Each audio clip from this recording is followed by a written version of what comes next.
कि वशीकरण आज की डेट में होता भी है या लोग झूठ बोल रहे हैं कि हम वशीकरण करते हैं। मैं देख रहा हूँ छोटे छोटे बच्चे लगे हुए हैं कि मैं वशीकरण करता हूँ, मैं वशीकरण करता हूँ। वशीकरण क्या होता है? वशीकरण भी एक ऊर्जा होती है। एक जगह पर एक व्यक्ति किसी से मिला और उस व्यक्ति ने अपने पहने हुए जेवर उस व्यक्ति को दे दिए जस्ट 2 मिनट की कन्वर्सेशन में। वही होता है, लेकिन हर जगह नहीं होता, हर आदमी इसको नहीं कर सकता। कुछ लोग जो है वो ही इसको कर सकते हैं। हम ऐसे हर आदमी के पीछे भागे कि ये हमारा ये कर देगा वो कर देगा, तो वैसा नहीं है। पता कैसे लगेगा कि इस व्यक्ति पर वशीकरण का प्रभाव है? कि वो किसी न किसी विशेष आदमी के लिए मतलब के अंदर बहुत ज्यादा उसके तरफ एक्टेड रहेगा। वो चाहे उसके साथ गलत भी कर रहा है फिर भी उसको नहीं छोड़ेगा। न्यूमरोलॉजी क्या है और न्यूमरोलॉजी को हम कैसे समझते हैं? न्यूमरोलॉजी ये है जी कि आपकी डेट ऑफ बर्थ से न्यूमरोलॉजी बनती है। मुहूर्त की कितनी ज्यादा इंपॉर्टेंस है ये मैं आपसे जानना चाहूंगा। कि मुहूर्तों के लिए क्या होता है ना कि 27 नक्षत्र होते हैं, 27 नक्षत्र होते हैं, 27 योग होते हैं, 11 करण होते हैं। जब लोग ट्रैवल कर रहे होते हैं या कभी किसी इंपॉर्टेंट मीटिंग के लिए जा रहे होते हैं, फॉरेन जा रहे होते हैं, ऐसे में मुहूर्त की क्या इंपॉर्टेंस है? इसमें भी मुहूर्त देखना चाहिए ट्रैवल में भी। ट्रैवल के अंदर भी क्या है कि जैसे 4 दिशाएं मानी गई है, पूर्व पश्चिम उत्तर दक्षिण। और लोग कहते हैं कि सूर्य आपके पिताजी हो गए, चंद्रमा आपकी माता होगी, मंगल जो है आपके भाई बहन हो गए, बुध जो है आपके चाचा ताई बुआ फूफा मामा हो गए, बृहस्पति जो है आपके गुरु हो गए, शुक्र जो है आपकी वाइफ हो गई।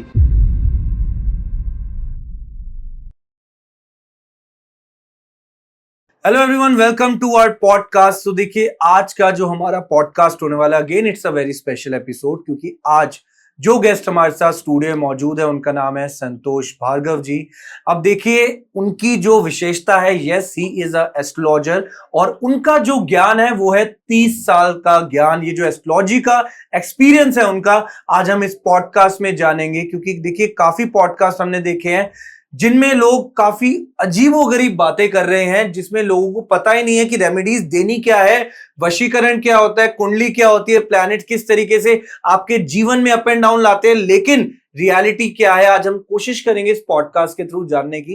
देखिए थोड़ा एस्ट्रोलॉजी से रिलेटेड, थोड़ा न्यूमरोलॉजी से रिलेटेड, थोड़ा वशीकरण से रिलेटेड, तो ये पॉडकास्ट आप लोगों के लिए होने वाला है। जितने भी मिथ्स हैं, जितने भी डाउट्स हैं, वो सब क्लियर होंगे इस पॉडकास्ट में। और बिना किसी देरी के इस पॉडकास्ट को स्टार्ट करते हैं। वेलकम संतोष सर, कैसे हैं आप? मैं अच्छा हूं, धन्यवाद आपका। एंड बहुत बहुत धन्यवाद आपका, कीमती वक्त आपने निकाला हमारे लिए, हमारे पास आने के लिए। क्योंकि देखिए हम लोगों ने बहुत कोशिश करी कि सर को बुलाए स्टूडियो, और फाइनली आज आप हमारे साथ हैं। देखिए मैं पहले चाहूंगा कि आप कुछ अपने बारे में जरूर बताइए हमारे दर्शकों को जो ये पॉडकास्ट पहली बार देख रहे हैं। मेरा नाम संतोष भार्गव है जी। और मैं एस्ट्रोलॉजी, न्यूमरोलॉजी, पूजा पाठ ये सारे कर्मकांड करते हुए मुझे 28 से 30 साल हो गए जी। ओके। और हमारा तो वैसे जब पुराना पुश्तों से काम चला आ रहा है, जैसे मेरे परदादा यही करते थे, मेरे दादाजी यही करते, पिताजी यही करते, मैं भी यही करता हूँ, तो हमारा तो ये पुश्तों से काम चला हुआ आ रहा है। क्या बात है, बहुत सुंदर। देखिए यही एक खूबसूरती है हमारे, कह लीजिए, धर्म की, जहां पर हमें इतना कुछ जानने को मिलता है, आप लोगों से इतना कुछ सीखने को मिलता है। आप लेकिन एस्ट्रोलॉजी को किस नजरिए से देखते हैं? पहले तो यही मेरा पहला सवाल है आपके लिए। मैं एस्ट्रोलॉजी को किस नजरिए से देखता हूँ जी। मैं तो एस्ट्रोलॉजी को देखिए बड़ी सम्मान की दृष्टि से देखता हूँ, बड़े ईमान की दृष्टि से देखता हूँ, क्योंकि एस्ट्रोलॉजी हमारे जीवन से, हमारे संबंधों से, हर चीज से रिलेटिव है। और इस पृथ्वी पे हम रह रहे हैं, ये भी एस्ट्रोलॉजी का ही एक पार्ट है। तो एस्ट्रोलॉजी को तो मैं बहुत मान सम्मान की दृष्टि से देखता हूँ। बहुत सुंदर, ठीक है। देखिए लोग कहते हैं कुंडली मिलान हर जगह जरूरी होता है, लेकिन इतना सीरियसली लोग नहीं ले रहे आज की डेट में। आपके नजरिए से कुंडली का मिलन होना, कुंडली मिलाना कितना ज्यादा आवश्यक है किसी भी विषय पर? लाइक किसी की शादी करानी हो तब कुंडली मिलान होता है, तो कुंडली का इंपॉर्टेंस क्या है? कुंडली की इंपॉर्टेंस क्या है? कुंडली की इंपॉर्टेंस देखिए बहुत है। जब हम किसी की शादी करते हैं या रिश्ता देखते हैं तो सबसे पहले हम कुंडली मिलान करते हैं। बिल्कुल सही। बेटे और बेटी की कुंडली मिलान करेंगे कि कुंडली मिलान मिल रही है या नहीं मिल रही जी। अगर कुंडली में एक मंगलिक है, दूसरा मंगलिक नहीं है, तो फिर हम कहते हैं ये कुंडली ठीक नहीं है, या आपस में संबंध जो इनका ठीक नहीं रहे। जी। अगर किसी की कुंडली के अंदर मंगलिक भी नहीं है लेकिन अगर किसी की कुंडली के अंदर सप्तम भाव के अंदर अगर शनि बैठा है तो वहां भी रिलेशनशिप खराब होने के चांसेस जो है वो मतलब के अंदर बन जाएंगे। ओके। इसके अलावा और भी बहुत से कुंडली में योग होते हैं। अगर आपके 8वें भाव के अंदर, जैसे सप्तम के आगे 8वां भाव होता है, ये ससुराल का भाव होता है। ओके। अगर इस भाव के अंदर राहु आ गया, सूर्य आ गया, तो आपकी ससुराल से आपका मतलब कि डिस्ट्रीब्यूट करा देगा, आपको ससुराल से परेशानी दिला देगा। ओके। आपकी लाइफ के अंदर आपके ससुराल से कोई ना कोई इंटरफेयर करते रहेंगे आप दोनों पति पत्नी के बीच में, और आपका रिश्ता जो है वो खराब होते रहेगा। My God. तो कुंडली मिलान बहुत जरूरी है। जब कुंडली मिलान हो जाती है, इसके बाद हम गुण मिलान करते हैं जी। गुण मिलान टोटल 36 गुण होते हैं। ओके। 36 गुणों के अंदर कम से कम जो होते हैं, एस्ट्रोलॉजी कहती है कि 16 गुण जो है वो मिलने चाहिए कम से कम। अगर 16 गुण मिलते हैं तो हम हाँ करते हैं कुंडली बेटर है, अच्छी है, दोनों के ग्रह मिल रहे हैं।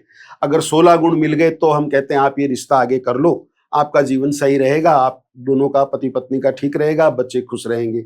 16 के बाद अगर जितने भी ऊपर मिलते जाते हैं, जैसे 18 है, 20 है, 22 है, 24 है, 32 तक या 34 तक गुण टोटली मिलते हैं, 36 गुण नहीं मिलते, कहीं ना कहीं कुछ ना कुछ दिक्कत हो जाती है। तो ये दोनों चीजें मिलान करने के बाद ही आगे रिश्ता करना चाहिए। इससे आपका जीवन भी सुखी रहे, माता पिता भी सुखी रहे और आपकी लाइफ भी सही रहे। क्या बात है, क्या बात है। मतलब 36 गुणों का महत्व बहुत है, सभी गुणों का महत्व बहुत है। 36 गुणों का महत्व, उनमें से टोटल 32-34 तक गुण मिलते हैं। अच्छा जी, ठीक है। अच्छा, एक चीज बताइए, मतलब इतना मेरे को पता लग रहा है कि कुंडली कहीं ना कहीं आपका भविष्य भी बताती है। मतलब ये सत्य है कि क्या कुंडली से हम अपना आने वाला समय भी पहचान सकते हैं? बिल्कुल पहचान सकते हो आप। आपका आने वाला समय जो है वो आप कुंडली से बिल्कुल जान सकते हो। ओके। ठीक है ना।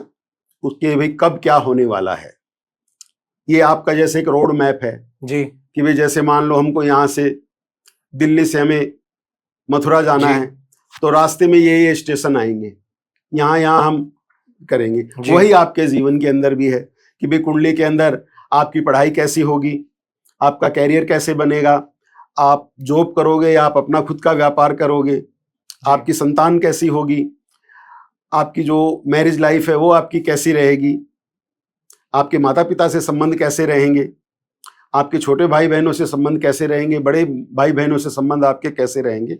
तो कुंडली कहीं ना कहीं हमारे जीवन को बिल्कुल से प्रभावित करती है और हमारी कुंडली के हिसाब से हमें अब जीवन के अंदर आगे बढ़ना चाहिए। Got it.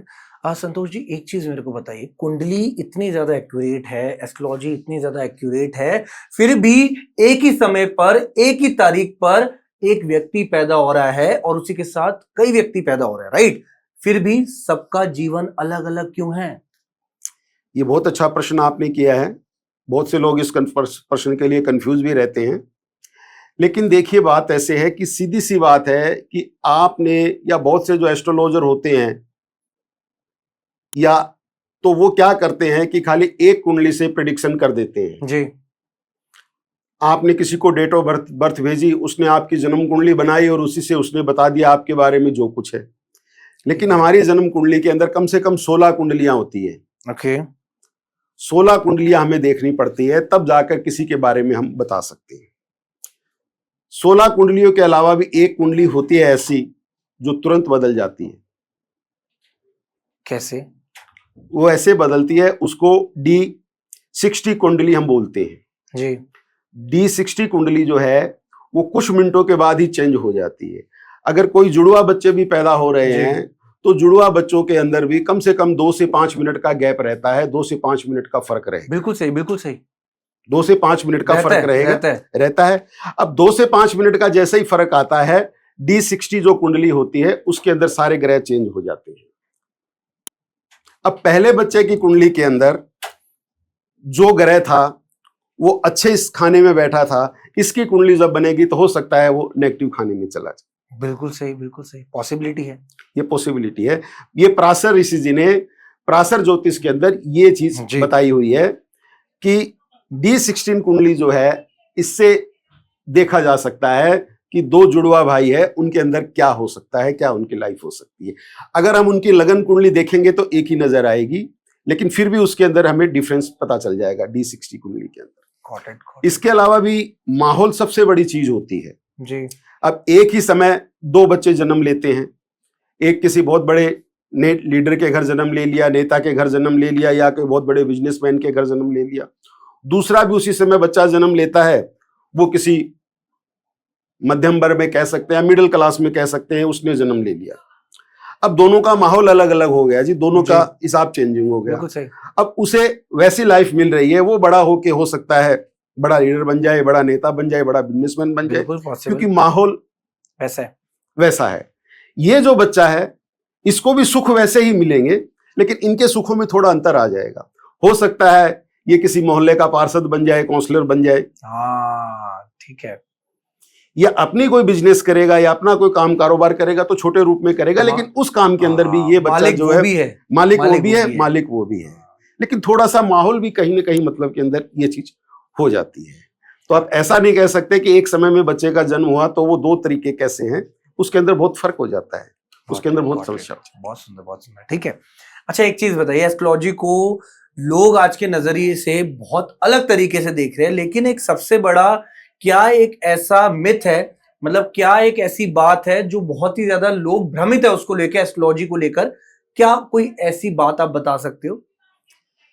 देखिए, एस्ट्रोलॉजी को लेकर लोग भ्रमित है, जो मिथ है ये कैसा बना हुआ है, ये आजकल लोग फोन करते हैं या कुंडली दिखाते हैं तो पहले प्रथम में यही पूछते हैं, हमारे क्या राजयोग कुंडली में बना हुआ है?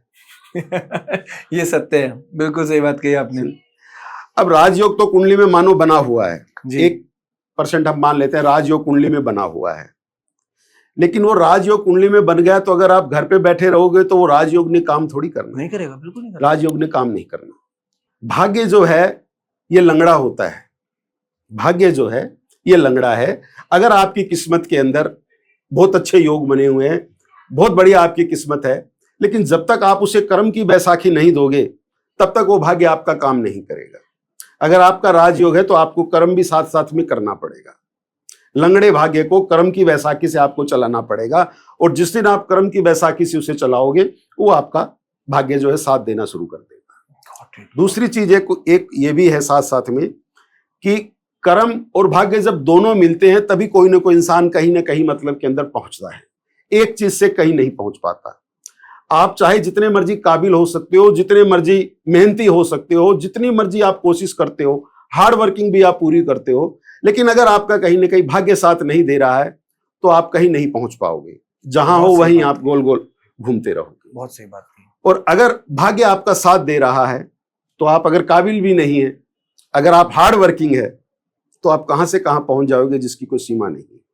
बहुत अच्छे तरीके से आपने समझाया, और ये कहीं ना कहीं जीवन का एक सार है, मेरे को तो ऐसा लगता है, ऐसा सार है। तो हमें ये नहीं सोचना चाहिए कि भाई कुंडली में हमारे राजयोग है तो हमने मेहनत नहीं करनी, कोशिश नहीं करनी। मेहनत तो देखिए आपको करनी पड़ेगी। अब आपकी कुंडली में राजयोग बन गया तो ऐसा नहीं है कि उसका आपको घर बैठे बैठा ही फल मिल जाएगा। अगर कुंडली में कोई गलत योग भी बन जाता है तो भी पति पत्नी के अंडरस्टैंड से या मेहनत से उस योग को भी मतलब में कुछ हद तक ठीक किया जा सकता है। Got it. अच्छा, आप बताइए एक चीज, आज की डेट में इतनी ज्यादा एप्लीकेशंस आ चुकी जहां पर एस्ट्रोलॉजर तक पहुंचना आसान हो गया है, लेकिन एक सही एस्ट्रोलॉजर लोगों को नहीं मिल पाता, और कुछ पैसे देकर बात कर लेना किसी एस्ट्रोलॉजर से, और ये भी नहीं पता कि वो एस्ट्रोलॉजर कितना ज्यादा सच बोल रहा है, कितना ज्यादा झूठ बोल रहा है।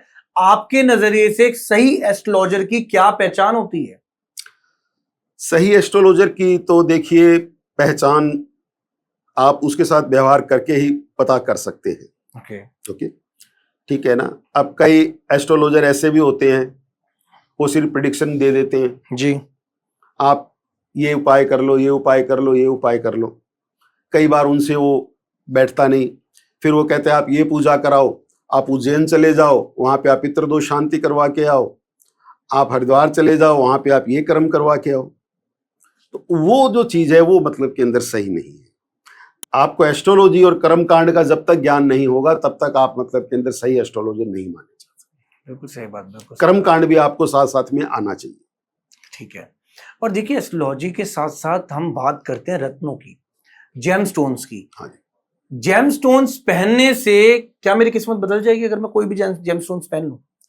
हाँ, देखिए इसके अंदर ऐसा है कि हमारी कुंडली के अंदर जो ग्रह होते हैं, 3 तरीके के ग्रह होते हैं जी।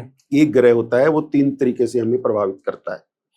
एक ग्रह होता है सबसे बढ़िया, एक ग्रह होता है उससे थोड़ा हल्का, उसको बढ़िया तो कह सकते हैं लेकिन उतना बढ़िया नहीं कह सकते। ओके। एक ग्रह होता है जो बिल्कुल खराब होता है, वो हमें बिल्कुल खराब रिजल्ट्स पर नाम देता है। अगर हमने खराब ग्रह की पहन ली, खराब ग्रह की अगर हमने रत्न धारण कर लिया तो हमें वो और ज्यादा नुकसान दे देगा और ज्यादा हमें परेशानी दे देगा। गॉट इट, ठीक है। उसके बाद ऊपर की जो डिग्री है जो थोड़ा अच्छा है, उसका भी अगर हमने स्टोन धारण कर लिया या नग धारण कर लिया तो वो भी हमें परेशानी में डाल देगा। लोग देखिए नीलम और पुखराज पहन लेते हैं आज की डेट में बिना अपनी कुंडली चेक कराए, तो मतलब ये नेगेटिव इम्पैक्ट भी दे सकती है उनकी लाइफ पे। बिल्कुल नेगेटिव इम्पैक्ट दे सकता है।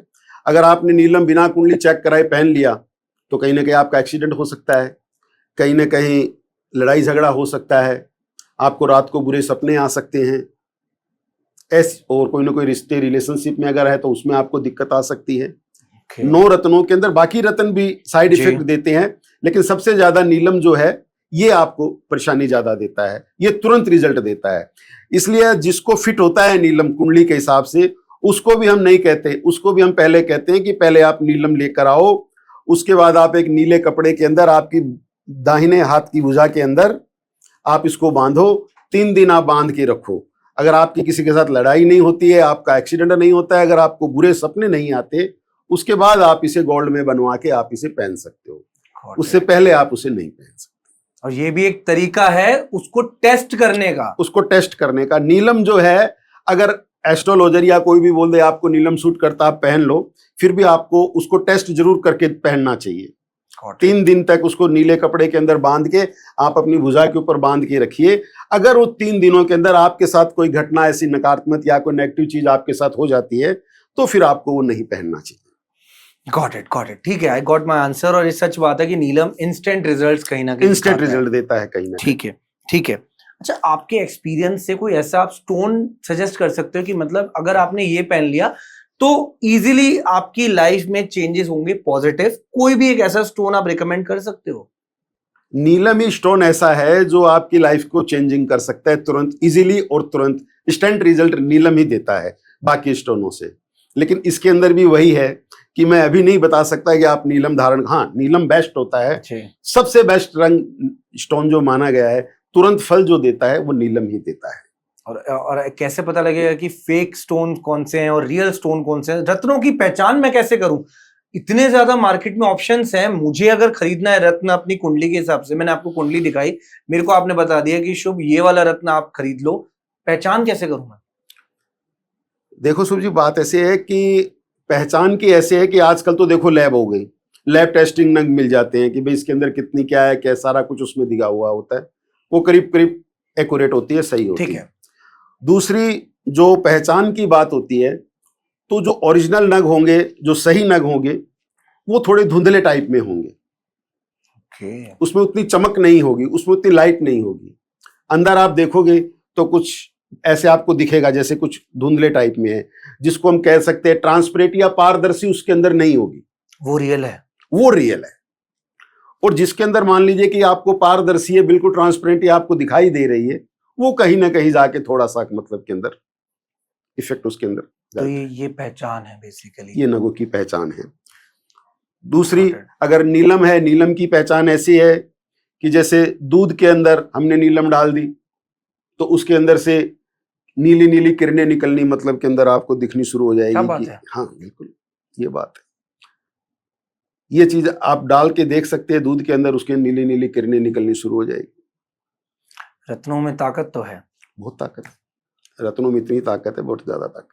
अच्छा, आप मेरे को बताइए, लोग बात करते हैं मेरे को अपना राहु ठीक करना है, मेरे को राहु को एक्टिव करना है, ये रेमेडी कर लो, वो रेमेडी कर लो, क्योंकि राहु कहीं ना कहीं आपके जीवन को एक ऐसे पड़ाव पर लेकर खड़ा कर देगा जहां पर आपके पास पैसा भी भरपूर होगा, जहां पे आपके पास तरक्की भी पूरी होगी। सो अगर मेरे को अपना राहु ठीक करना है तो मैं क्या करूं, बताइए पंडित जी। अगर आपने राहु ठीक करना है तो आपने बुधवार के दिन, मंगलवार रात को आप एक कटोरी में थोड़ा सा आटा ले लो, आटा आप अपने सिरहाने की साइड रख लो।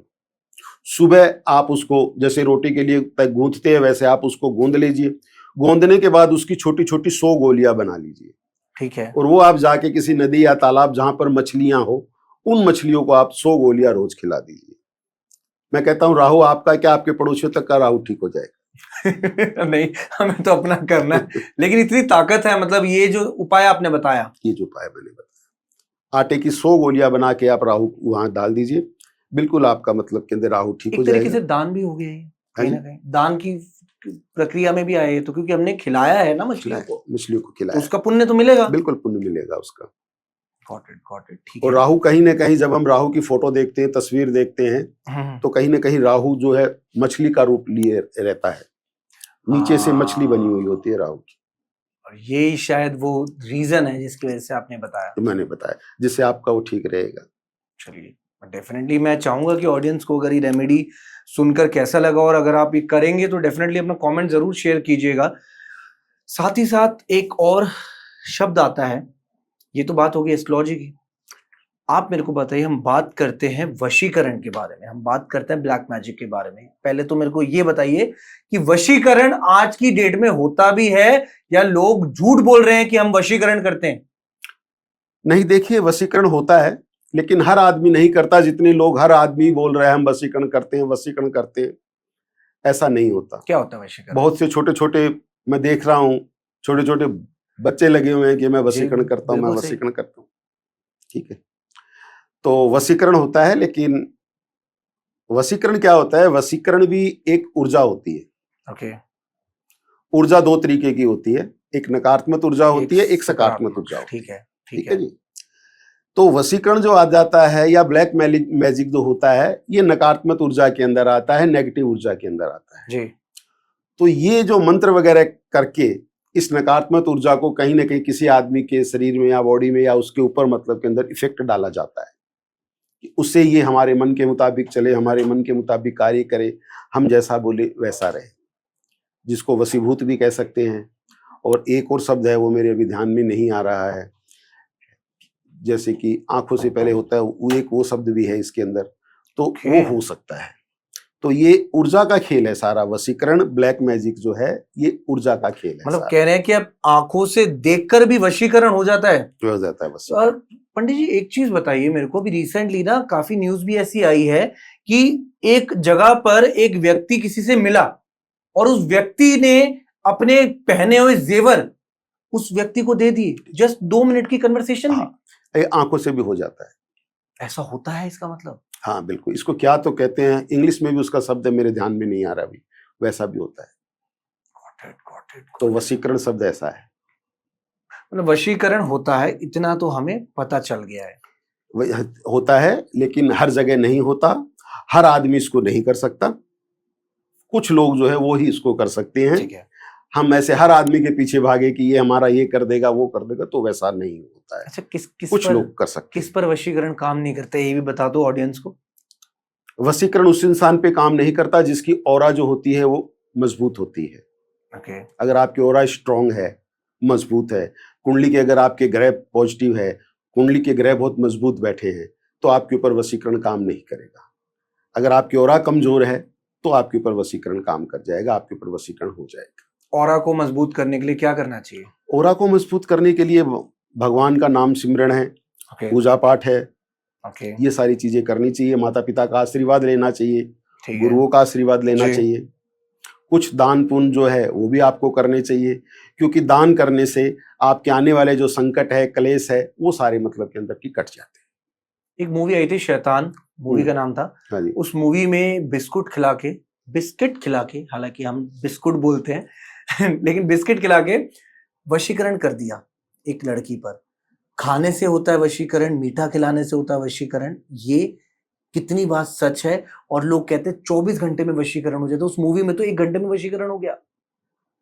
कितना सच है? उसमें कुछ ज्यादा दिखा दिया, 1 घंटे में नहीं होता कुछ भी, इसकी भी एक प्रक्रिया होती है, उस प्रक्रिया के हिसाब से ही होता है। घंटे 2 घंटे मिनटों सेकंडों में ये काम नहीं होता। 24 घंटे में होता है? नहीं, इसमें टाइम लगती है। कितना समय लगता है? इसके अंदर होता है जैसे 11 दिन, 21 दिन, 41 दिन, ऐसे इसमें समय लगती है, तब जाकर ये कार्य करता है। Got it. ये जो घंटे मिनटे 2 घंटे, इसमें कुछ नहीं होता, मैं कहता हूँ 2 घंटे में आदमी पूजा की तैयारी नहीं कर सकता, वो काम कहाँ से हो जाएगा। बिल्कुल सही।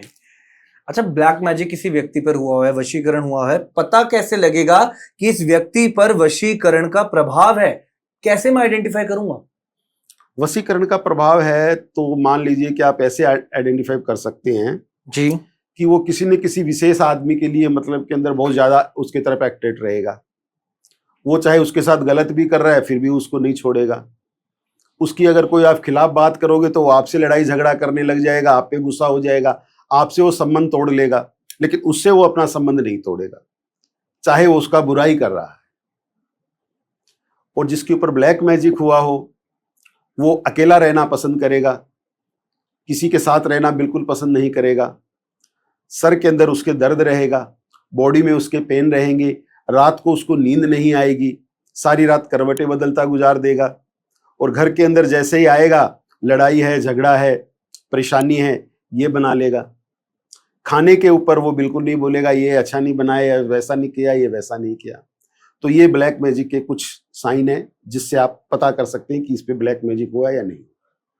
ब्लैक मैजिक से लेकिन बचने के लिए हम क्या क्या प्रिकॉशंस ले सकते हैं, वो तो आप बता सकते हैं कि हम पे कभी ब्लैक मैजिक का असर ही ना हो। क्या हम ऐसी प्रिकॉशंस लेकर चले अपने जीवन में?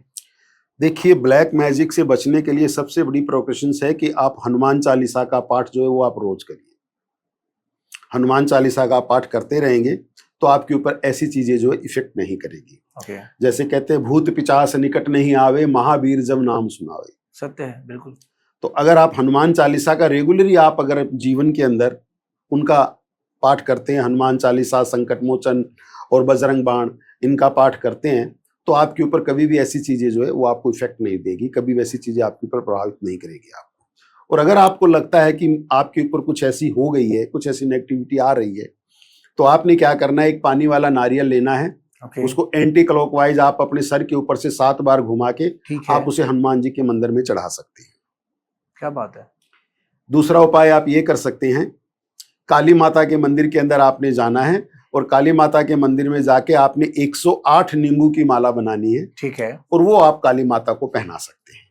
उससे भी आपकी जो नेगेटिव एनर्जी है वो आपकी दूर होने की संभावना काफी हद तक बढ़। अच्छा, ये बात तो सत्य है कि माँ काली का बड़ा हाथ रहता है इन दुष्ट आत्माओं से, या दुष्ट ये जो नकारात्मक ऊर्जा जो आपने कही है, नकारात्मक, कि इनको खत्म करने के पीछे माँ काली ही है। तो माँ काली की शरण में चले जाओ, मैटर सॉल्व है आपका। मैटर सॉल्व है। क्योंकि ये तंत्र शास्त्र जो है जी, ये शंकर भगवान और माता पार्वती के आपसी संवादों का ही है, आपसी संवाद है। ये जो तंत्र शास्त्र जो है ये आपसी संवाद है, उनसे इन्होंने तंत्र शास्त्र का बना है। और तंत्र शास्त्र के अंदर माता पार्वती जो है उनके ऊपर ये सारा जो है ये बना हुआ है। उन्होंने 10 रूप लिए जिसको हम 10 महाविद्या कह देते हैं, और 10 महाविद्या पे ही आधारित है तंत्र शास्त्र। बिल्कुल सही, बिल्कुल सही। अब 10 महाविद्याओं के अंदर ऐसा है कि अलग अलग देवी की आप पूजा करोगे तो आपको अलग अलग फल मिलेगा। जो भी आपको चाहिए वो आप 10 में से किसी की भी आप जो चीज चाहिए वो वहां पर मौजूद है, उसकी आप साधना करके, उसकी आप आराधना करके आप वहां से प्राप्त कर सकते हो।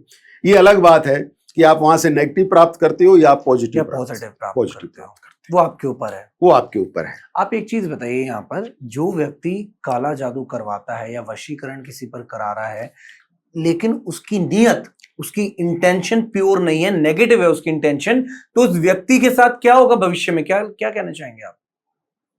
मैं आपका क्वेश्चन किसके प्रति नेगेटिव है, उसकी इंटेंशन है उसकी खुद वो या जिसपे करवा रहा है उसकी, या उसके मन में? जो व्यक्ति दोनों ही, जो हाँ। करवा रहा है वो भी और जो कर रहा है वो नेगेटिव काम वो भी, उनके रिजल्ट्स क्या होंगे उन दोनों के? जो कर रहा है किसी के ऊपर नेगेटिविटी, जी, ठीक है, वो तो पूरा मतलब के अंदर बिल्कुल उसके मन में तो यही है कि मुझे तो यही काम करना ही है, तभी वो सोच के उस रास्ते पे जा रहा है। और जिस पे हो रहा है उसको पता नहीं है कि ये मेरे साथ क्या है क्या नहीं है। और उसमें क्या होता है कि उसे तो पता भी नहीं है ना, तो वहां पर मानने या नहीं मानने वाली बात तो आती नहीं है कि माने या नहीं माने। लेकिन बाई चांस अगर वो किसी गुरु के पास या किसी एस्ट्रोलॉजर के पास जाता है और कोई उसे कहता है कि भाई आपके ऊपर कुछ ऐसी चीजों का इफेक्ट चल रहा है, तो अगर वो उस चीज का सोल्यूशन समाधान करता है तो उसका रास्ता निकल जाता है। और अगर वो नहीं करता है तो फिर वही बात होती है कि बिल्ली को देखकर आंखें बंद कर ली कबूतर ने कि भाई मुझे कुछ नहीं।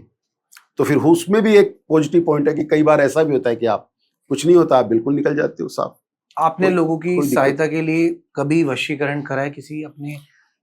देखिए, हम वैसे हर किसी का वशीकरण तो होता नहीं है, जी ना ही करते भी हैं। जी और अगर हम बोले कि भी किसी का राह चलते हो जाए तो ऐसा भी वशीकरण नहीं होता है। जी वशीकरण बहुत खास होता है। वशीकरण कब करना चाहिए? जैसे अब कोई पति पत्नी है, उनका वैवाहिक जीवन बहुत अच्छा चल रहा है, बढ़िया चल रहा है, अचानक कोई थर्ड पर्सन आ गया या कोई थर्ड पर्सन की ठीक है, एंट्री हो गई, एक्स्ट्रा मैरिटल कह लीजिए। हाँ स्टेमेट कह ठीक है। लीजिए, और वहां उनका रिश्ता जो है टूटने की कगार पे हो गया या दोनों अलग अलग रास्ते अपनाने की सोचने लग गए, जी तो उस स्थिति के अंदर आप वशीकरण को कर सकते हैं। और उस स्थिति में वशीकरण होना चाहिए। क्योंकि उसका उद्देश्य प्योर है। उसका उद्देश्य प्योर है, उद्देश्य उसका प्योर होगा तो ही आपका सारा कुछ ठीक रहेगा। दूसरा, जी अगर आपका रिलेशनशिप भी चल रहा है, कोई 7-8 साल से आपका रिलेशनशिप है, रिलेशनशिप में कोई समस्या परेशानी आ गई है, अब आप उसको छोड़ भी नहीं सकते। कई बार आपने देखा होगा बहुत अच्छा चल रहा है, लड़का भी मान गया, लड़की भी मान गई, फैमिली वाले भी मान गए, और अचानक कोई ना कोई ऐसा इशू खड़ा हो जाता है कि या तो लड़का ना बोल देता है या फैमिली वाले ना बोल देते कि हमें ये रिश्ते में आगे नहीं बढ़ना। उस स्थिति में आप वशीकरण को कर सकते हैं, बेसिकली या करवा लोगों की जो निजी समस्या है उसका समाधान मिल सकता है हमें मिल सकता है। वशीकरण से। अगर आपके बच्चे आपके कहने में नहीं है, बच्चे भी कहने में नहीं है, और बच्चा गलत संगत में जा रहा है, अपने कैरियर नहीं देख रहा है, फ्यूचर नहीं देख रहा है, घर नहीं देख रहा है, और वो एक ऐसी अंधेरी सड़क पे दौड़ रहा है जिसकी कोई मंजिल नहीं है, वो माँ बाप से देखा नहीं जाएगा, तो उस स्थिति में भी आप ये कार्य को कर सकते हैं। ये 2-3 पॉइंट ऐसे हैं जिसके अंदर हम इस क्रिया को कर सकते हैं। आपने किसी की सहायता करी हो और आप उनके बारे में कुछ बताना चाहें हमारे पॉडकास्ट में, कि जिनके जीवन में बहुत एक प्यारा बदलाव आया और आपको खुद भी बहुत अच्छा लगा, कोई ऐसा किस्सा या कोई ऐसा एक्सपीरियंस आप बता सकते हैं? देखिए, ऐसे बहुत से किस्से हैं, बहुत से हैं जी लेकिन अब पॉडकास्ट के ऊपर किसी के बारे में चर्चा करना मेरे हिसाब से मुझे अच्छा नहीं लगता। ठीक है ठीक है, ये जी सब वैसे होती है बातें तो किसी ठीक के है, लिए बहुत बढ़िया सही। नहीं लगता। बाकी मुझे आज 28-30 साल हो गए, जी मालिक की दया से जी बहुतों को आशीर्वाद मिला है, बहुतों को झोलियों में लड्डू गिरे हैं। क्या वैसी बात है, कोई क्या दिक्कत बात नहीं है, है। बहुत बहुत प्योर और पॉजिटिव एनर्जी है आपकी। आप मेरे को एक चीज बताइए, आप साथ ही साथ न्यूमरोलॉजी पर भी वर्क करते हैं, आप न्यूमरोलॉजिस्ट भी हैं। हम आपसे सवाल करेंगे इसमें मूलांक से रिलेटेड। ठीक। पहले तो ये बताइए कि न्यूमरोलॉजी क्या है और न्यूमरोलॉजी को हम कैसे समझते हैं? न्यूमरोलॉजी ये है जी कि आपकी डेट ऑफ बर्थ से न्यूमरोलॉजी बनती है। जैसे जन्म कुंडली जो है डेट ऑफ बर्थ से बनती है, वैसे न्यूमरोलॉजी भी आपकी डेट ऑफ बर्थ से बनती है, और वो सारी चीजों को ऐड करके एक नंबर हमें उसके अंदर मिल जाता है न्यूमरोलॉजी के अंदर। और किसी के पास अगर डेट ऑफ बर्थ नहीं है, कईयों को नहीं फिर पता क्या करे होता, वो व्यक्ति फिर क्या करे, तो फिर उसके नाम की जो स्पेलिंग होती है, नेम की जो स्पेलिंग होती है, उससे फिर हम नामांक अंक बना लेते हैं गॉट इट कि भाई नामांक अंक बन जाता है। अब नामांक अंक हो गया इधर, मतलब के अंदर जन्म तारीख से तो मूल्यांक हो गया और नाम से नामांक हो गया। अब इसके अंदर एक पर्टिकुलरली एक नंबर आपको मिल जाता है। न्यूमरोलॉजी के अंदर 9 नंबर होते हैं, 1 से लेकर 9 नंबर तक होते हैं। पहले नंबर का जो स्वामी है वो सूर्य है जी। दूसरे नंबर का जो स्वामी है वो आपका चंद्रमा है। तीसरे नंबर का जो स्वामी है वो आपका गुरु है। चौथे नंबर का जो स्वामी है वो आपका राहु है। पांचवें नंबर का जो स्वामी है वो आपका बुध है। छठे नंबर का जो स्वामी है वो आपका शुक्र है। सातवें नंबर का जो स्वामी है वो आपका राहु है। आठवें नंबर का स्वामी है वो आपका शनि है, और 9वें नंबर का जो स्वामी है वो आपका मंगल है। जी जी जी, बहुत सही। तो ये 9 नंबरों के 9 ग्रह स्वामी हो गए। अब इनके अकॉर्डिंग हमने मतलब कि देखना होता है कि जैसे शनि और मंगल की नहीं बनती है, तो आपके जो अंक होंगे, जैसे आप 8 नंबर के हो और कोई आपका जो पार्टनर है, या आप किसी मकान में रहते हो या आप किसी और में रहते हो, वो 9 नंबर का है, तो वहां पर आपको थोड़ी सी मतलब की डिस्टर्ब रहेगी, थोड़ी सी मतलब के अंदर परेशानी रहेगी। मेरे यही सवाल आप मेरे को बताइए कि कुछ ऐसे कॉम्बिनेशंस बता सकते हैं आप मूलांक के, कि जिनसे ये पता लगाया जा सके कि इनकी आने वाली जो मैरिज लाइफ है बहुत अच्छी रहेगी, और मतलब ये जो मूलांक है बेस्ट कंपैटिबल है एक दूसरे के साथ। ऐसे कोई कॉम्बिनेशन बता सकते हैं? 1 number, 2 number, 1 number, 2 number, 9 number, और आपके ये 3 नंबर, ये जो मूल्यांक है, ये अगर ये आपस के अंदर अगर इनकी मैरिज होती है या इनके कुछ भी होता है, तो इनका जो लाइफ जीवन आगे का बहुत बढ़िया चलेगा, बहुत सही रहेगा और कोई समस्या नहीं आएगी। कोई समस्या नहीं आएगी, क्योंकि ये सारे मित्र ग्रह इकट्ठे हो जाते हैं। क्या बात है, क्या बात। अब अगर 1 नंबर मूल्यांक है किसी का और वो 8वें नंबर के मूल्यांक वाले से रिश्ता जोड़ लेता है या उनका कहीं ना कहीं संबंध बन जाता है, तो वहां पर तो बहुत ज्यादा समस्या रहेगी, बहुत ज्यादा दिक्कत रहेगी। एक ही नंबर इसके अंदर ऐसा है जो 5 नंबर का ना कोई शत्रु है, सब मित्र ही मित्र है। क्या बात है। अगर आप 5 नंबर के मूल्यांक के साथ आप कोई भी रिश्ता, रिलेशनशिप, संबंध कुछ भी अगर आप जोड़ते हैं, तो उसके अंदर आपको कभी दिक्कत नहीं आएगी, कभी आपको कोई परेशानी नहीं आएगी। सबसे बढ़िया 5 नंबर का मूल्यांक जो है वो माना गया है। ठीक है, एक और प्रश्न मैं इसमें पूछना चाहूंगा। बताइए कि ऐसा कौन सा मूल्यांक है कि जिनके जीवन में एक्स्ट्रा मैरिटल अफेयर लिखा है, कहीं ना कहीं उनका ध्यान किसी और व्यक्ति पर जा सकता है भविष्य में, मतलब उसका मन तो स्थिर नहीं, इतना हमें तो पता लग गया। ऐसे कौन से मूल्यांक है? 2 नंबर और 6 नंबर। इनका ध्यान नहीं लगता, भटकता रहता है। भटकता रहता है, ये खुद भी लोगों की तरफ आकर्षित होते रहते हैं जी, खुद भी इनका आकर्षण बढ़ता रहता है लोगों की तरफ जी। और इनका जो ध्यान है एक तरफ नहीं रहेगा। इनके जीवन के अंदर हो सकता है 1 से ज्यादा रिश्ते बन जाए, 1 से ज्यादा मटेरियल अफेयर इनका हो सकता है। Got it. तो ये जो 2 मूल्यांक और 6 मूल्यांक, इनको थोड़ा सा संभल कर रहना चाहिए, संभल के रहना चाहिए। ठीक है, बहुत सही, बहुत सुंदर। ठीक है, अच्छा चलिए बात करते हैं मुहूर्त की। लोग कहते हैं कि शुभ मुहूर्त होना चाहिए तभी हम ये कार्य करेंगे, और शुभ मुहूर्त का मेरा कहने का मतलब है जब किसी की शादी होती है तो उसके लिए भी मुहूर्त निकाला जाता है। मुहूर्त की कितनी ज्यादा इंपॉर्टेंस है, ये मैं आपसे जानना चाहूंगा। पहले मुहूर्त की देखिए बहुत इंपॉर्टेंस है जी। सनातन धर्म के अंदर, हमारे पंचांग के अंदर जी, मुहूर्त को बहुत बड़ी उपाधि दी गई है। जी, मुहूर्त बहुत जरूरी होता है, क्योंकि जिस समय हम कोई कार्य करते हैं, सबसे पहले तो मैं आपको बताऊं कि मुहूर्तों के लिए क्या होता है ना कि 27 नक्षत्र होते हैं। ओके। 27 नक्षत्र होते हैं, 27 योग होते हैं, 11 करण होते हैं, 7 बार होते हैं, 16 तिथियां होती है। तो ज्योतिष के अंदर जो 27 नक्षत्र है उनको डिवाइड किया गया है। ये 7 नक्षत्र शादी के हैं, ये 7 नक्षत्र जो है ये आपकी सगाई के हैं, ये 7 नक्षत्र है आपकी दुकान के हैं, ये आपके ऑफिस के हैं और ये आपके घर के मुहूर्त के हैं। तो ऐसे डिवाइड किया गया है ज्योतिष शास्त्र के अंदर, और उसी के हिसाब से हम मुहूर्त भी निकाल कर देते हैं कि जिस दिन शादी वाला नक्षत्र होगा उसके साथ शादी वाला वार तो कोई भी चल जाएगा, लेकिन तिथियां थोड़ी देखनी पड़ती हैं, तो तिथि भी उस दिन हो। ये चीजें देखने के बाद ही मुहूर्त का निर्धारण होता है, क्योंकि जो ये जो 27 नक्षत्र है ये हमारे पृथ्वी के ऊपर ऐसे माला की तरह बने हुए हैं, और ये माला मतलब कि पृथ्वी के साथ साथ चलती रहती है, रोज बदलता रहता है, रोज एक नक्षत्र का इफेक्ट हमें मिलता रहता है। हमारा जो जन्म होता है तो जन्म भी हम इसीलिए देखते हैं कि भी किस नक्षत्र में बच्चे का जन्म हुआ, आज कौन सा नक्षत्र उदित है जी। जैसे ये पृथ्वी है, इसके ऊपर आपने एक माला डाल दी 27 नक्षत्रों की। अब ये जैसे ऊपर का हिस्सा, यहाँ पर आज पुष्प नक्षत्र है तो पुष्प नक्षत्र की किरणें हमारी पृथ्वी पर आती रहेगी, तो पुष्प नक्षत्र से रिलेटिव जो कार्य है वो हम उस दिन कर सकते हैं, उसके अंदर हमें बहुत अच्छा रिजल्ट मिलेगा, बहुत बढ़िया हमें प्रभाव मिलेगा। तो मुहूर्त होना बहुत जरूरी माना गया है, जैसे शादी विवाह के लिए भी मुहूर्त माना गया है, इसके लिए भी है। और अगर आप मुहूर्त के हिसाब से कार्य करते हो तो उस काम के अंदर आपको किसी भी प्रकार की कोई समस्या परेशानी नहीं आती।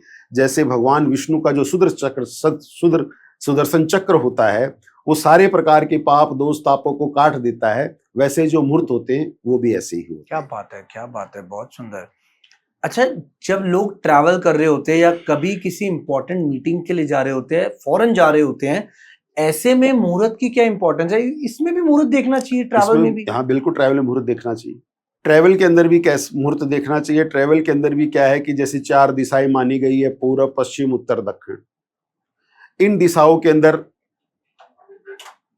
जैसे 12 राशियां हैं तो 3 राशि एक दिशा के अंदर वास करती है जी। 4 दिशाओं में 12 राशियां वास करती है। ठीक है। तो जिस दिन मान लीजिए जैसे कि मेष राशि के ऊपर चंद्रमा आज है, आज मेष राशि के ऊपर चंद्रमा है, तो आज हम पूर्व दिशा की तरफ यात्रा कर सकते हैं, इष्ट दिशा को हम जा सकते हैं जी। पूर्व में हम जा सकते हैं।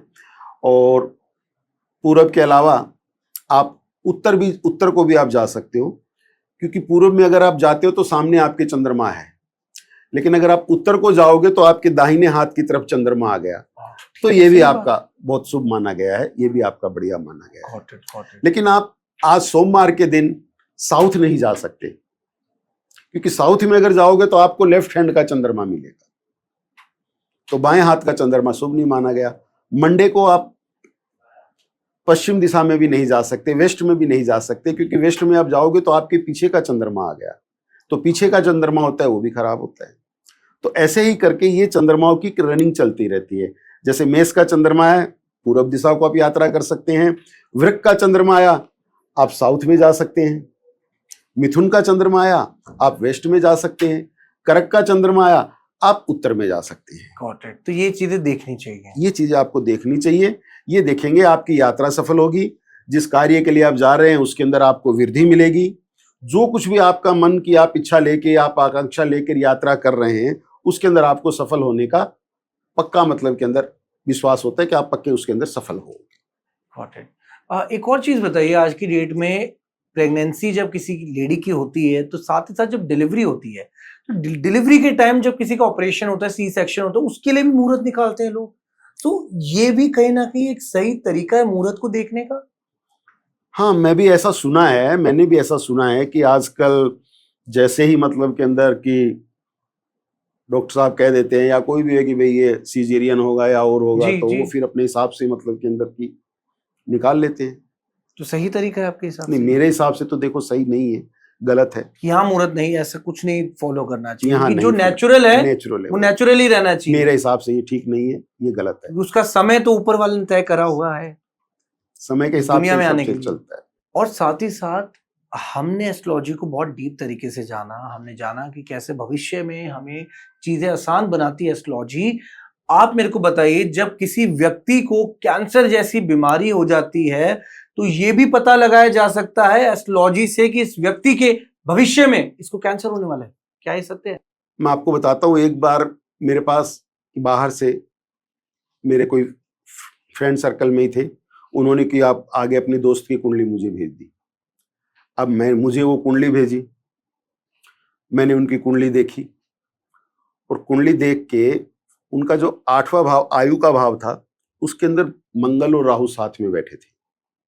मंगल राहु साथ में बैठे थे, तो मैंने उनकी प्रेडिक्शन करने के बाद मैंने अपने मेरा जो फ्रेंड था उसका आगे फ्रेंड था वो, तो मैंने उसको बोला कि भाई इनकी जो कुंडली के हिसाब से मैं देख रहा हूँ, मंगल राहु साथ में है, आयु तो इनकी ठीक है, आयु में तो कोई नुकसान नहीं होगा, लेकिन राहु साथ में बैठा है तो इनको कोई ना कोई ऐसी हेल्थ इश्यू दे सकता है, कोई ना कोई ऐसी समस्या परेशानी दे सकता है जिनसे इनको ज्यादा दिक्कत होगी, और पता नहीं चलेगा काफी समय तक कि इनकी क्या प्रॉब्लम है, क्या बीमारी है इनकी, ये इलाज कराते रहेंगे। और कुछ मैं अपने मुंह से नहीं कहना चाहता, लेकिन कुछ कैंसर वगैरह, कुछ ऐसी कोई बीमारी हो जाए जिसका पता ना चले। ये बात मैंने जब उनको की, उन्होंने अपने दोस्त से कहा, तो वो उनका तो दोस्त था, वो बोला अरे यार ऐसा कुछ नहीं, मैं तो बिल्कुल पुष्ट पुष्ट हूँ, मेरे तो ऐसा क्या है, कुछ भी नहीं है। 6 महीने के बाद उसके दोस्त का मेरे पास फोन आया, बोला मुझे थोड़ी प्रॉब्लम थी और मैंने जाकर ऐसी रिपोर्टें वगैरह करवाई है, तो उसके अंदर ये इशू आया है। तो अगर 8वें भाव के अंदर अगर मंगल राहु आ जाते हैं, तो आपको कुछ न कुछ ऐसी समस्या, ऐसी परेशानी दे देंगे जो रहस्यमय होगी, जिसका पता नहीं चलेगा। रिपोर्टें करवाओगे नॉर्मल आएगी, जो कुछ भी आप करोगे उसके अंदर दिक्कत रहेगी। लेकिन आपको इसमें ये चीज नहीं लगती कि लोगों को मेडिकल ट्रीटमेंट पे ज्यादा बिलीव करना चाहिए, या कहीं ना कहीं हमारी एस्ट्रोलॉजी पर ज्यादा बिलीव करना चाहिए? ट्रस्ट किस पर करें हम? मैंने शुरू में ही आपको बताया था कि ये तो एस्ट्रोलॉजी एक मैप है, रोड मैप आपने कहा था, बिल्कुल सही। मैंने आपको रोड मैप कहा था। अगर आपके एस्ट्रोलॉजी के मुताबिक अगर आपका कोई ग्रह खराब है, या एस्ट्रोलॉजर आपको बताता है कि आपका ये ग्रह खराब है, आपका ये रिलेटिव होगा, जैसे अगर बृहस्पति कुंडली के अंदर खराब हो गया या बृहस्पति में कोई समस्या आ गई, तो कहीं ना कहीं मतलब में लीवर से संबंधित, पेट से संबंधित समस्या परेशानी दे देगा। तो अगर वो बोले कि भाई आपको कोई ना कोई लीवर से संबंधित परेशानी होने की संभावना बनती है, आप भले हुष्ट पुष्ट हो, लेकिन जो उसकी प्रोसेशन कहते हैं या जो उनके रूल्स कहते हैं वो आप फॉलो करो, ठीक है। आप शाकाहारी रहो, आप वैसी चीजें मत खाओ, आप ऐसे रास्ते पे मत जाओ। लेकिन अब एस्ट्रोलॉजर जी ने आपको बता दिया कि आपको कुछ न कुछ लीवर से संबंधित परेशानी है और आप घर पे जाके अपने जीवन के अंदर कोई परिवर्तन नहीं कर रहे हो, बिल्कुल वैसे ही चल रहे हो, तो कहीं ना कहीं वो दिक्कत परेशानी आपको आ जाएगी, कहीं ना कोई समस्या आ जाएगी। उन्होंने बोला आप अपना बचाव कर सकते हो, आगे करने वाला तो ऊपर वाला है, ठीक है, लेकिन आप अपना बचाव कर लो, उससे कहीं ना कहीं बचाव आपका हो जाता है। गॉट इट, बहुत सही। काफी चीजें क्लियर होगी। और साथ ही साथ मैं आपसे पूछना ये भी चाहूंगा कि लोग ये भी कहते हैं कि एस्ट्रोलॉजी, जितने भी प्लैनेट्स हैं हमारे, सब हमारे इर्द गिर्द है, सब हमारे लेफ्ट राइट में आपको देखने को मिल जाएंगे। मैं आपसे थोड़ा इसमें चाहता हूं कि आप और अच्छे से चीज को समझाएं। देखिए, हमारी जो पूरी बॉडी है ये पूरे प्लैनेट पे ही आधारित है। ओके। बिल्कुल पूरे प्लैनेट ही है ये। ज्योतिष के अंदर हम काल पुरुष को देखते हैं, तो काल स्वरूप के पुरुष के अंदर 12 राशियां, 9 ग्रह हमारे पूरी बॉडी के अंदर आते हैं। और वैसे भी ग्रह तो चारों तरफ ब्रह्मांड के अंदर घूम रहे हैं। और लोग कहते हैं कि सूर्य आपके पिताजी हो गए, चंद्रमा आपकी माता होगी। सूर्य आपके पिता हो गए, चंद्रमा आपकी माता हो गई, मंगल जो है आपके भाई बहन हो गए, बुध जो है आपके चाचा ताई बुआ फूफा मामा हो गए, बृहस्पति जो है आपके गुरु हो गए, शुक्र जो है आपकी वाइफ हो गई, शनि जो है आपके सेवक कह सकते हैं, या आपके घर में कोई वर्कर वगैरह नौकर वगैरह लगे रहे वो कह सकते हैं, या हम साथ में काम करते हैं, हमारे जो साथ में जो काम करने वाले होते हैं वो हो गए। राहु केतु को कहीं माना नहीं गया है। और वैसे देखा जाए तो सूर्य को राजा माना गया है। बिल्कुल सही। चंद्रमा को रानी मानी गई है जी। मंगल को सेनापति माना गया है, बुध को युवराज माना गया है, बृहस्पति को गुरु माना गया है, शुक्र को मंत्री माना गया है, शनि को सेवक माना गया है। अच्छा, एक प्रश्न मैं आपसे न्यूमरोलॉजी का पूछता हूँ साथ ही साथ। अभी आपने कहा गुरु, राइट? 3 नंबर की बात करते हैं, 3 नंबर को गुरु का नंबर कहा जाता है। मैं आपसे लेकिन जानना चाहता हूँ कि क्या 3 नंबर एक ऐसा नंबर भी है कि जिस पर स्पिरिचुअली एक डिवाइन एनर्जी प्रोटेक्ट करती है उसको, कहीं ना कहीं उन पर भगवान का सीधा हाथ होता है? क्या सच है ये? बिल्कुल सही बात, बिल्कुल सही बात। 3 नंबर के ऊपर ये बिल्कुल सही है, भगवान का हाथ होता है। भक्ति की तरफ ध्यान रहेगा, दान पुण्य ज्यादा करेंगे। ओके। और संसारिक चीजों को हट के मोक्ष की तरफ उनका ज्यादा ध्यान रहता है कि मुझे मोक्ष मिले, मोक्ष प्राप्ति करूं, मोक्ष की तरफ जाऊं। ये 3 नंबर वाले भी मोक्ष के पीछे भागते हैं, सब चीजों का त्याग करने के पीछे लगे रहते हैं। और कहीं ना कहीं 7 नंबर वाले भी जी, 7 नंबर का जो स्वामी ग्रह केतु है, केतु जो है वो भी कहीं ना कहीं आपको मोक्ष देता है। क्या बात है। कहीं ना कहीं आपको मोक्ष देता है। तो ये जो दोनों हैं, 3 नंबर के और 7 नंबर के, ये दोनों मतलब के अंदर ऐसा इफेक्ट है इनका। और एक और चीज बताइए, आपने अभी कुछ देर पहले कहा कि शुक्र जो है ग्रह, इसको हम पत्नी से जोड़ते हैं, लेकिन शुक्र ग्रह को ठीक करने के लिए अगर हम अपनी माँ की सेवा कर रहे हैं, हम अपनी जो और फीमेल्स की कहीं ना कहीं हेल्प करते हैं, अपनी जीवन में औरतों की इज्जत करते हैं, तो क्या इन सब चीजों से हमारा शुक्र ठीक नहीं होता? इन सब चीजों से आपका शुक्र ठीक नहीं होगा। ज्योतिष के अंदर फीमेल को 3 रूपों में विभाजित किया गया है। ओके। जब कंवारी है, शादी नहीं हुई, तो बुध की उपाधि मिलेगी उसे। बुध की तरह चंचल होगी, जिद्दी होगी, बुध के समान बात नहीं मानेगी, और एक थोड़ी कंफ्यूजन भी मन के अंदर रहेगी। ओके। तो फीमेल कंवारी है तब तक उसे बुध माना गया है। अगर शादी हो गई फिर वो शुक्र बन जाएगी। जैसे ही पत्नी बनी, बुध की उपाधि खत्म होके, बुध का कार्य खत्म होके शुक्र की कार्य स्टार्ट हो जाएगा कुंडली के अंदर। फिर जब शुक्र का कार्य स्टार्ट हो जाएगा, जब वो शुक्र बन गई, तो आपने पूछा पत्नी की सेवा करे या और किसी की भी सेवा करे, तो वो आप नहीं कर सकते, क्योंकि वो आपके लिए शुक्र है। चंद्रमा जो है वो आपके लिए माता है। हाँ, चंद्रमा जो है वो माता है। फीमेल जो है 3 कैटेगरियां चलती है।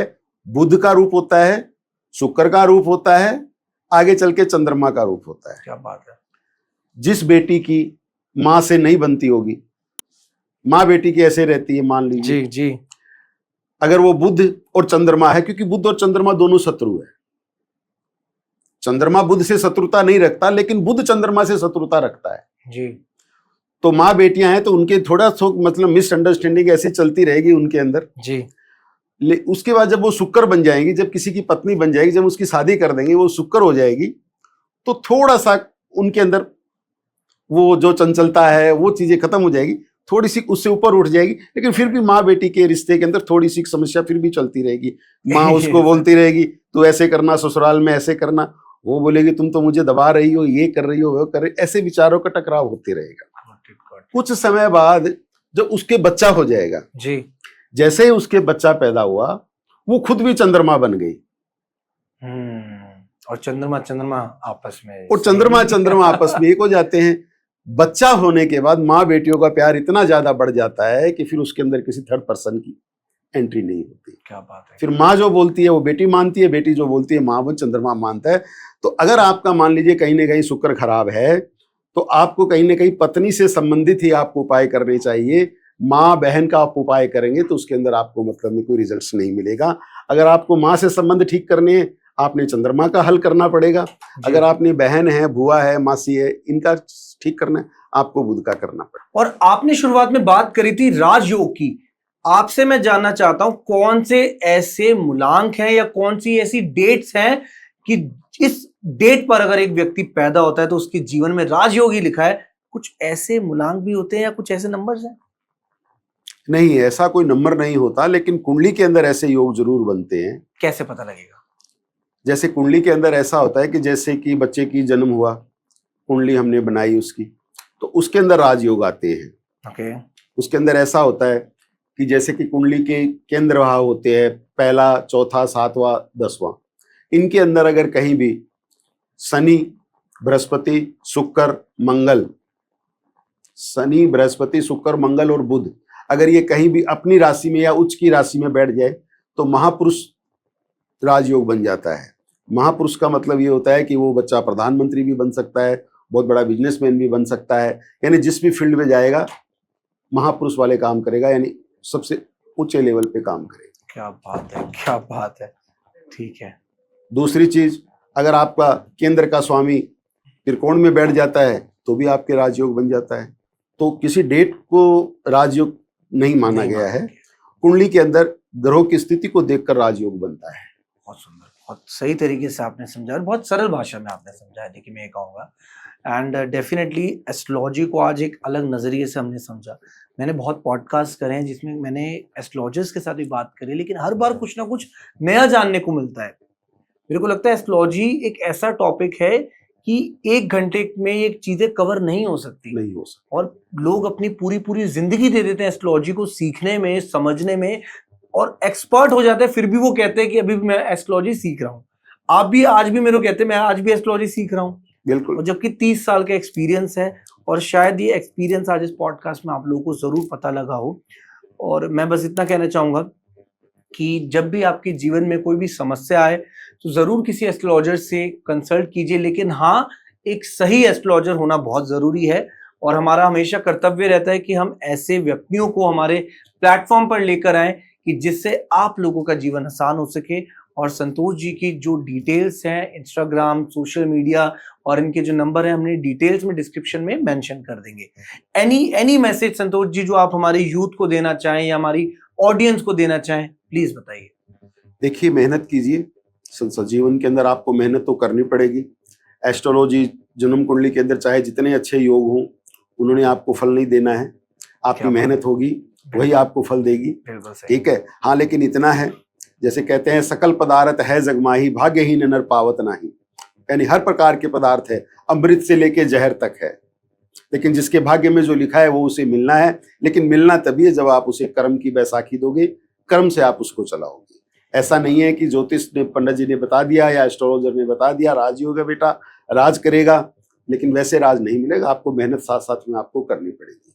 ये आपका एक रोड मैप है, ये आपका एक गूगल मैप कह सकते हो। ये आपको खाली बताता है, एक संभावनाएं आपको दिखाता है कि आपके जीवन में ऐसा हो सकता है, आपकी पर्सनैलिटी ऐसी बन सकती है, ऐसी आपकी संभावना हो सकती है। लेकिन वो तभी होगी कि जब आप उसके साथ मेहनत करेंगे, माता पिता की सेवा कीजिए, बहुत जरूरी। हॉनेस्टली रहिए, ईमानदार रहिए। ईमानदारी से आप काम करोगे, किसी भी फील्ड में जाओगे, परमात्मा आपके साथ है। क्या बात है।